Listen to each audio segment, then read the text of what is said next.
Je vais arriver avec le 5e atelier. C'est le temps de s'affirmer. Qu'est-ce que s'affirmer? C'est croire en soi, avoir confiance dans sa valeur, dans ses capacités. C'est respecter qui nous sommes, nos valeurs, nos limites, nos sentiments, nos besoins. C'est se lever, parler, agir pour avancer.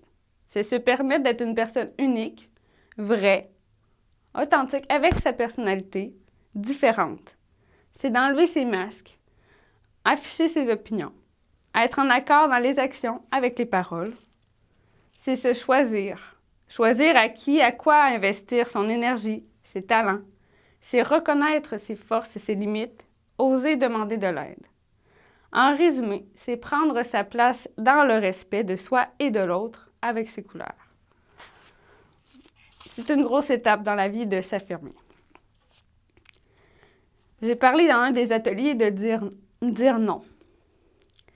Dire non, c'est quelque chose d'essentiel. C'est une étape à apprendre, mais c'est essentiel pour être capable d'avancer. Dire non, puis moi, je vais vraiment, pour l'instant, je vais plus préciser dire non aux insultes, dire non à quelqu'un qui nous rabaisse, dire non à quelqu'un qui, par ses gestes, par ses propos, qui est méchant envers nous, qui raconte des faussetés sur nous, qui nous traite de noms blessants, qui cherche à salir, à diminuer notre réputation, à diminuer notre valeur. Quand nous nous sentons mal, blessés, honteux, c'est une forme de violence qui s'est adressée à nous. Donc, il y a des agressions verbales.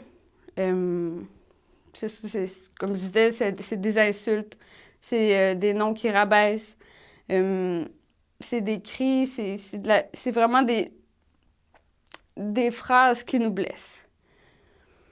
Des agressions physiques, c'est des coups, des tapes, des jambettes, des vols aussi, parce que le vol, c'est physique. Dans la majorité des agressions verbales, il y a projection de ce que pense la personne d'elle-même. Son estime d'elle-même est souvent basse, donc la personne veut se sentir plus forte en écrasant l'autre. C'est une façon aussi d'attirer l'attention sur leur mal de vivre. Il y a vraiment plusieurs façons de réagir. Lors du manque de respect, si vous vous sentez capable de réagir, dites « arrête ». Puis dites vraiment avec un ton ferme pour que la personne puisse entendre, puisse comprendre ce que vous dites. Marmonnez pas, la personne, elle n'entendra pas ce que vous dites. Soyez sûr de vous. Vous avez de la valeur, allez-y. Dites « arrête, je n'aime pas ce que tu fais ». Est-ce que tu sais ce que ça veut dire? Il y a certains noms que l'autre peut employer qui ne sait pas du tout comment il nous traite. Si tu te sens comme ça, ne me traite pas de cette façon-là. Donc, vous y allez avec, comme je disais, la communication, l'observation. Vous observez le fait que la personne vous insulte. Vous avez un sentiment, vous vous sentez mal, vous vous sentez honteux, vous vous sentez pas bien avec ça. Votre besoin, c'est le besoin d'être respecté, le besoin d'être reconnu dans votre valeur. Puis vous demandez à la personne d'arrêter, puis vous avez le droit. Si vous vous sentez pas à l'aise de réagir sur le fait, vous pouvez aller rencontrer la personne.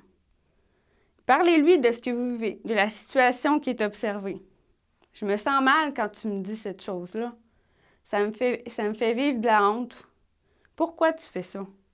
Je n'aime pas quand tu racontes des choses fausses sur moi. Je préfère que tu viennes vérifier auprès de moi la vérité.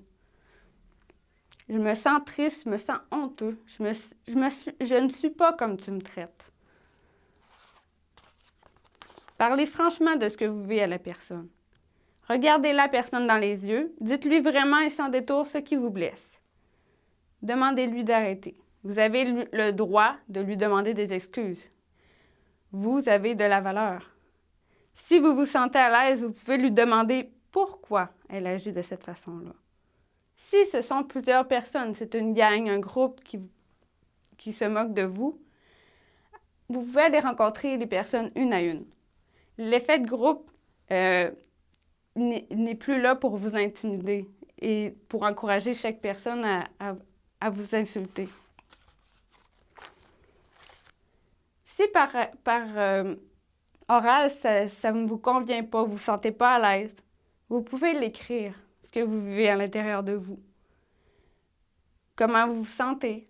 Vous décrivez la situation, encore là, l'observation de la situation, vous décrivez ce qui s'est passé, vous décrivez ce que ça vous fait vivre, vous, le besoin que vous avez d'être respecté, d'être reconnu dans votre valeur. Écrivez au jeu parce que c'est vous qui vivez la situation. Vous avez vraiment le droit de demander des excuses. Vos sentiments comptent et votre besoin d'être respecté. Votre place est importante.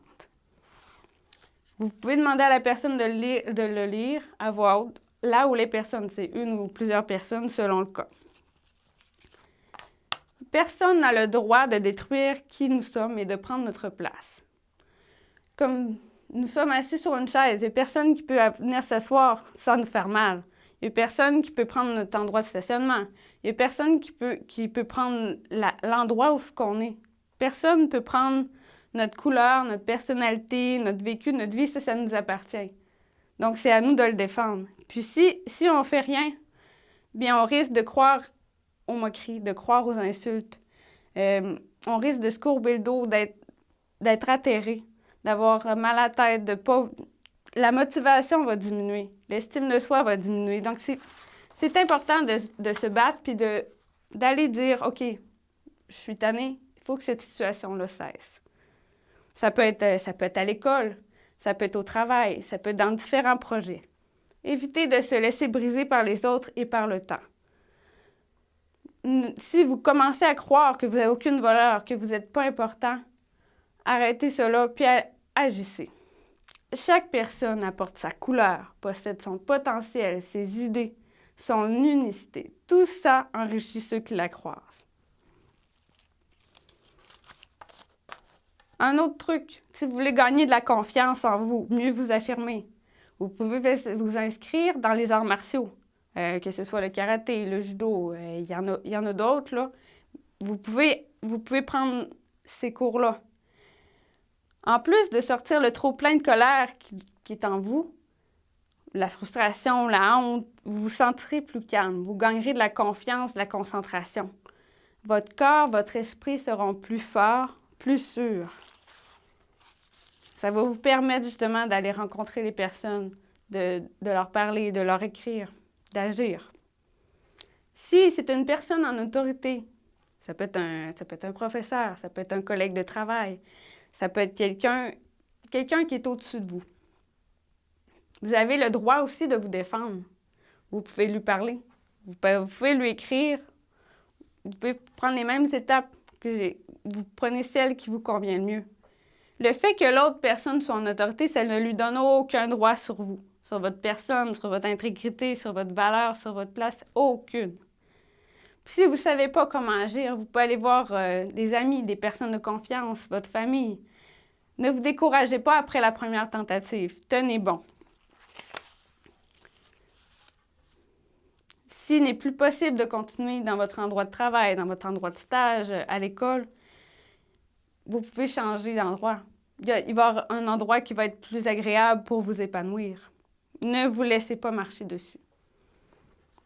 Si on prend un billet de 20 $, tout le monde sait c'est quoi un billet de 20 $, que vous crachez dessus, que vous sautez dessus, que vous le froissez, il va encore valoir 20 $. Si on fait ça avec vous, vous allez avoir la même valeur. C'est juste qu'il va falloir la défendre, cette valeur-là. C'est primordial, puis de la protéger aussi.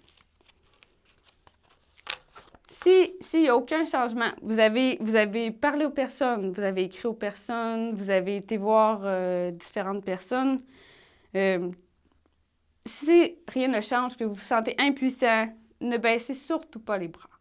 Il y a d'autres solutions. Parlez-en à vos amis. Parlez-en à, que ce soit des travailleurs sociaux, à des professionnels, à des personnes de confiance. Demandez-leur de vous aider. Des conseils, des façons de faire, de réagir pour vous sortir de l'humiliation, du cercle de violence. Si vous faites donner des coups, vous avez le droit de répliquer.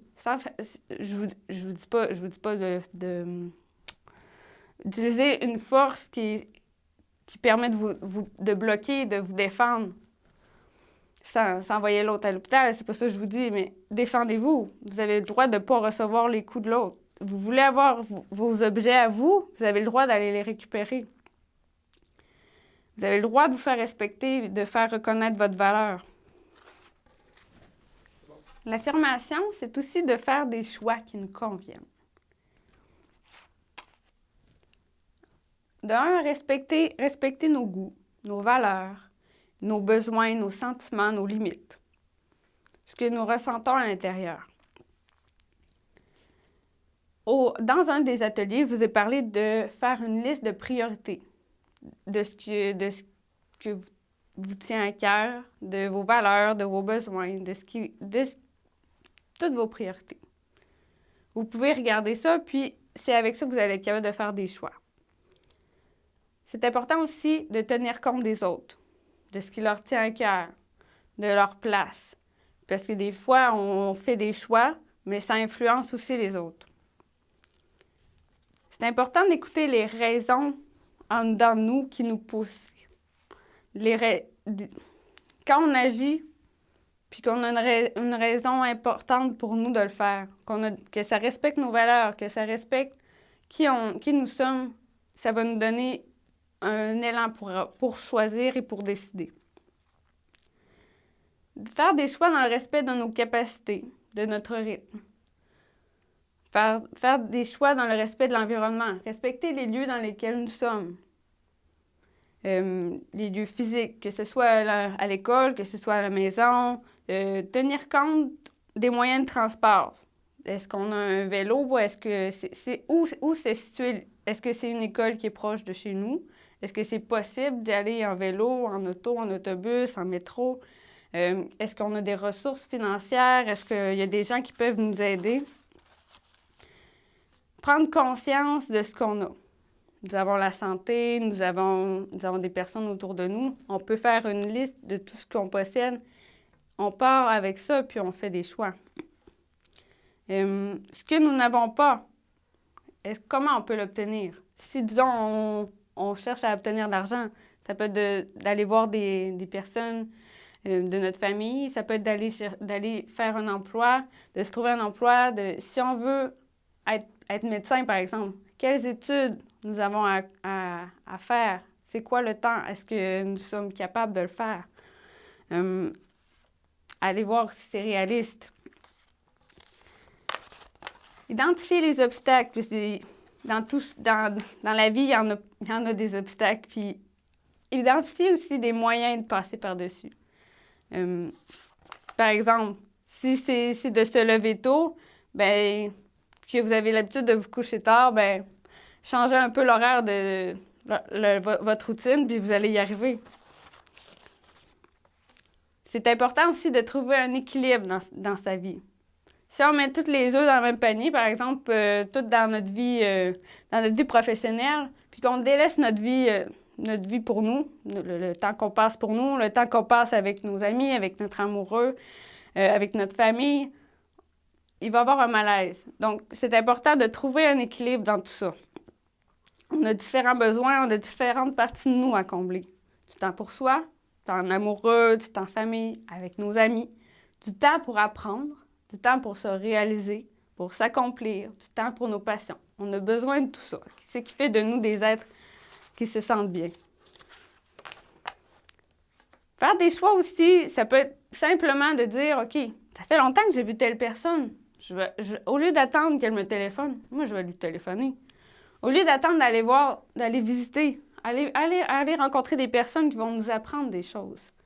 Si vous avez le goût de trouver un nouvel emploi, vous pouvez vous renseigner.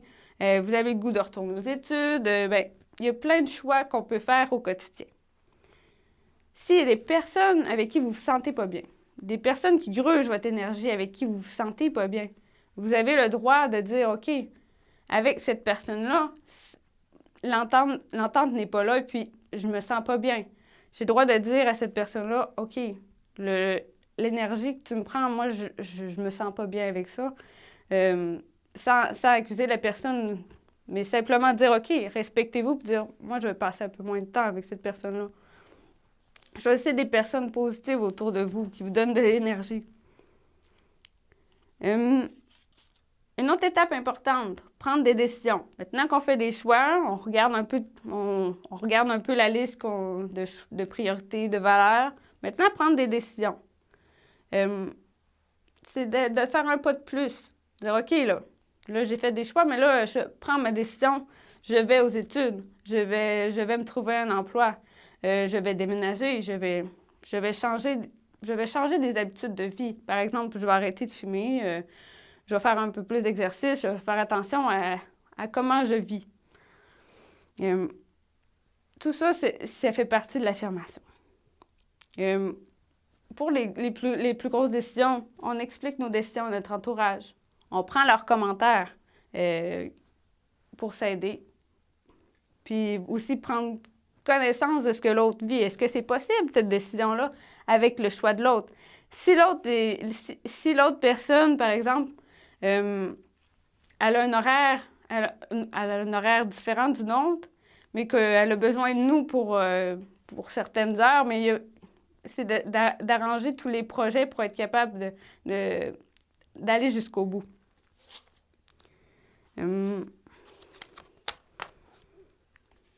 Prendre des décisions, c'est aussi d'être capable de bâtir nos opinions par des lectures, par des conversations, par des discussions, en écoutant des émissions, en vérifiant des sources dans des livres, sur Internet, en allant voir différentes personnes. Ça nous aide à solidifier nos choix et nos décisions. On est plus convaincu, on est plus ancré. C'est important de rester ouvert d'esprit face à ce que les autres apportent comme solution ou comme choix, comme changement. L'important, quand nous prenons une décision, c'est se permettre d'être soi, d'être unique, d'être vrai, de s'écouter jusqu'au bout. C'est de se permettre de faire des nouveaux apprentissages, se permettre d'essayer au lieu de dire « Ah, je ne serai pas capable, je ne peux pas faire ça ». Allez-y, essayez-le. Puis si ça ne vous convient pas, bien, donnez-vous un plan B, puis allez chercher d'autres solutions, d'autres opportunités. Allez chercher de l'aide pour accomplir vos réalisations, vos projets. Souvent, on fait ça en équipe,